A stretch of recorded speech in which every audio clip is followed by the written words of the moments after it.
Assalamualaikum warahmatullahi wabarakatuh. Alhamdulillah wa syukurillah, la haula wa la quwata illa billah. Saudara-saudaraku, pada podcast di sore hari ini saya akan sedikit mengulas tentang persoalan yang ya kadang-kadang ini dianggap ringan ya, tetapi kemudian banyak juga orang yang berupaya mengganti ini, yaitu tentang ucapan salam ya. Assalamualaikum warahmatullahi wabarakatuh. Jadi di beberapa waktu yang lalu sempat beberapa ada yang mengusulkan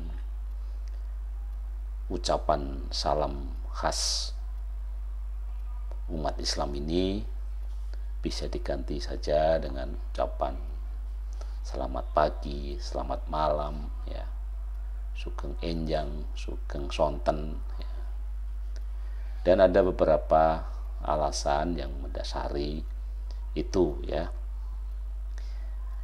5 alasan yang sering didasarkan tentang itu adalah ucapan yang universal. Jadi sosialisasi kita ya, untuk mengucapkan salam assalamualaikum itu dianggap tidak universal, hanya khusus pada umat Islam saja, sehingga perlu diganti saja gitu ya, karena dianggap tidak universal. Alasan yang kedua, katanya itu kan hanya persoalan bahasa gitu ya, jadi toh artinya sama ya, memberikan salam gitu ya. Kemudian persoalan yang ketiga, sering ya, ini beberapa yang juga walaupun dalam keyakinan kita tentu saja kadang-kadang berbeda, yaitu anggapan tentang bahwa Tuhan kita ini sama ya, hanya sebutannya saja yang berbeda gitu ya. Orang barat menyebutnya sebagai God, ada kita menyebutnya sebagai Allah, ada juga yang Allah gitu ya. Jadi hanya persoalan bahasa saja, atau Tuhannya sama gitu ya. Kemudian kesamaan tujuan, jadi apa sih kita mengucapkan itu, toh tujuannya sama gitu ya. Dan yang lain lagi adalah penghormatan terhadap tradisi. Jadi itu hanya penghormatan tradisi aja, sementara sekarang ini kan sering dikatakan sebagai zaman demokrasi. Nah, di Islam sendiri sangat jelas ya mengatur tentang salam ini, bahwa ada ajarannya gitu ya. Jadi salah satu hak dari saudara kita adalah menerima salam tadi, dan kewajiban kita untuk membalas salam tadi ya. Jadi memang sangat berbeda ya makna salam dalam konteks keyakinan kita dengan salam-salam yang lain ya. Karena salam-salam yang lain tadi tidak ada sedikit pun penjelasan gitu ya. Sedangkan di kita, karena kita selalu berpegangan pada Quran dan Sunnah Rasul ya, ada satu hadis yang diriwayatkan oleh At-Tabrani ya. Rasulullah Shallallahu Alaihi Wasallam bersabda, salam adalah salah satu asma Allah Subhanahu Wa Taala yang telah Allah turunkan ke bumi, maka tebarkanlah salam. Jadi ada perintahnya ya, ada perintahnya. Tidak ada tebarkanlah selamat pagi, tidak ada perintahnya tebarkanlah sugeng enjang, tidak ada tebarkanlah